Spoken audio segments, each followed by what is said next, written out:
బాబూజీని ప్రార్థించి ఆయన మనకు ఏ విధంగా సహాయం చేయగలరో చూడండి. ఆయన్ను సహాయం అడగండి. ఆయన ఎప్పుడూ ఇవ్వడానికి సిద్ధంగా ఉంటారు. ఆయన మనకు సహాయం చేసేందుకు మనకంటే ఎక్కువ అవిశ్రాంతంగా ఉన్నారు. కానీ మనం సహాయం కోరాలి. మీ లోపాలను గుర్తించి, బాబూజీ, నేను ఇక్కడ చిక్కుకుపోయాను, దీని నుంచి బయటపడటానికి నాకు సహాయం చేయండి అని ప్రార్థించండి. కానీ మనమేమో అర్ధరహితమైనవి అడుగుతాము. నా దగ్గర ఒక మిల్లు ఉంది, దాన్ని 2 మిల్లులు చేయండి. ఇంకా నా దగ్గర 10 కోట్లున్నాయి, దాన్ని 1000 కోట్లు చేయండి అవి అడుగుతాము. ఎంతైతే సరిపోతుంది? మీ అందరి దగ్గర అన్నీ ఉన్నాయి. మీరు గ్రామంలో ఉంటున్నా లేదా నగరంలో ఉంటున్నా, మీరు వ్యవసాయం చేస్తున్నా లేదా ఉద్యోగము ఉపాధిలో ఉన్నా, మీకు ఎంత అవసరం ఉంటుంది? బట్టలు కావాలి, భోజనం కావాలి, ఇంకా ఏం కావాలి? ఇక్కడే ఉన్న మా స్వంత సోదరుని జీవితం చూడండి. ఆయన ఒక రైతు, గ్రామంలో నివసిస్తారు. నేను అమెరికాలో ఉండేవాణ్ణి, ఇప్పుడు హైదరాబాద్లో ఉన్నాను. ప్రజలు నా దగ్గర చాలా డబ్బులు ఉన్నాయి, నా సోదరుని దగ్గర ఏమీ లేదు అనుకుంటారు. సరిగ్గా చూస్తే ఆయన జీవితానికి నా జీవితానికి తేడా ఏముంది? ఏమీ లేదు.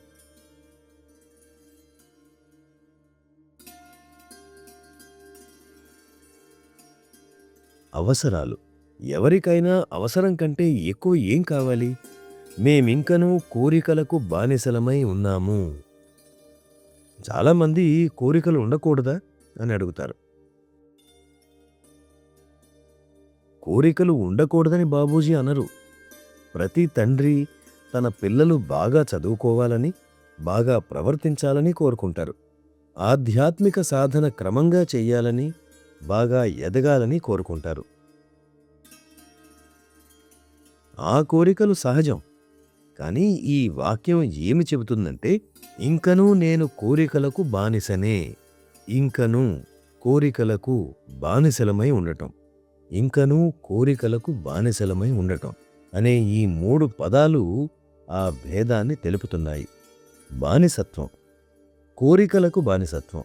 కోరికలకు బానిస కావడమే సమస్య, అంతేగాని కోరిక కాదు. बार बार उसको दोहराना वो गलत है. మళ్ళీ మళ్ళీ పునరావృతం చేయడం తప్పు. అందుకే మాయకు 5 చక్రాలు, అహంకారానికి 11 చక్రాలున్నాయి. నాకు ఆకలిగా ఉంది, నేను ఆహారం తినాలి, అది 5 చక్రాల పరిధిలోకి వస్తుంది. రేపు మీకు ఆకలి వేస్తుంది, మీరు ఆహారం తింటారు, అది సహజం. నా వద్ద ఒక మిల్లు ఉంది, నేనిప్పుడు ఒక మంత్రిని. ముందు ప్రముఖ రాజకీయ పార్టీలో సీటు దొరకాలనుకుంటారు, తరువాత ఎన్నికలు జరుగుతాయి, ఆ తరువాత సభ్యుడు కావాలని, తరువాత మంత్రి పదవి దొరకాలని, ఆ తరువాత ముఖ్యమంత్రి కావాలి అనుకోవడం. ఇది అహంకారం. అది ఎప్పటికీ ఆగదు. वो कभी रुकता नहीं है. కోరికతో భోజనం చేశాను, చాలా తృప్తి చెందాను. लेकिन अहंकार కానీ అహం, దానికి అంతం లేదు. इसलिए उसके 11 అందుకే దీనికి 11 చక్రాలున్నాయి. మనం ఈ అహంకారం వదిలించుకున్నప్పుడు దాన్ని ఆయనకు అప్పగిస్తాం. ఓ మాస్టర్, నా అహంకారానికి నేను భయపడుతున్నాను, మీరు నన్ను జాగ్రత్తగా చూసుకోండి, నాకు హనుమంతుని స్థితిని కలుగచెయ్యండి అని ప్రార్థించండి. బాబూజీ రాసినట్లుగా హనుమంతుని స్థితి 9వ చక్రంలో ఉన్న స్థితిని ప్రతిబింబిస్తుంది.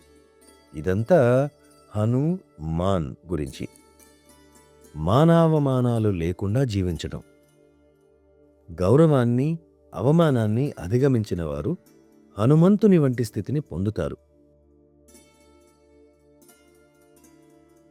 మళ్ళీ మనం తిరిగి అదే విషయానికి వస్తున్నాం. హను మాన్ గౌరవం అవమానం అధిగమించినవాడు వినమ్రుడవుతాడు. उनमें वो शुरुआत हो जाती है सरेंडर की, शरणागति की। అతనిలో శరణాగతి ప్రారంభమవుతుంది. తరువాత అది ప్రభుత్వ స్థితి అవుతుంది. ప్రభుత్వ అంటే ఇప్పుడు బాబూజీ మీ జీవితానికి బాధ్యత వహిస్తారు. ఎటువంటి పరిస్థితి వస్తుందంటే ఇప్పుడు పురోగతి గురించి కాకుండా నాకు ఎటువంటి చింత లేదు అని అనిపిస్తుంది. అంటే మీరంతా సోమరులుగా మారాలని కాదు. తృప్తి నిజమైనదిగా ఉండాలి. ఇది వినయం, సంతృప్తి అని ముద్రించబడ్డ ఫ్యాషన్ డిజైనర్ దుస్తులు ధరించడం కాదు. దుస్తుల మీద నేను సంతృప్తిగా ఉన్నాను అని రాసి ఉంటుంది, కానీ లోపల అశాంతి ఉంది. जब उसमें हकीकत में इन रियलिटी వాస్తవానికి మీరు మీ హృదయంలో లోతుగా నాకు అన్నీ ఉన్నాయి, నేను ముందుకు వెళ్ళాలి అని చింతించాల్సిన అవసరం లేదు అని నిజాయితీగా భావించినప్పుడు అభ్యాసి యొక్క పరిస్థితి 9వ చక్రంలో ఇలాగే ఉంటుంది. అతనికి ముందుకు వెళ్ళాలనే కోరిక ఉండదు, కానీ ముందు ఇంకా ఎంతో ఉంది. तब मालिक हमको उठा लेते हैं लाइक ए कैंगारू, जो मदर कैंगारू होता है अपने पाउच में लेके అప్పుడు మాస్టర్ మనల్ని ఒక తల్లి కంగారు తన బిడ్డను ఎలాగైతే తన ఉదర భాగంలోని సంచిలో పెట్టుకుని వెళుతుందో అలా తీసుకువెళ్తారు. అలాంటి అభ్యాసులను మాస్టర్ తన మానసిక గర్భంలో అభ్యాసిని తీసుకుని వారి జీవితానికి బాధ్యత వహిస్తారు. అయితే అప్పటి వరకు సాధన చేయాల్సి ఉంటుంది. చెప్పిన విధంగా సరిగ్గా సాధన చేయండి.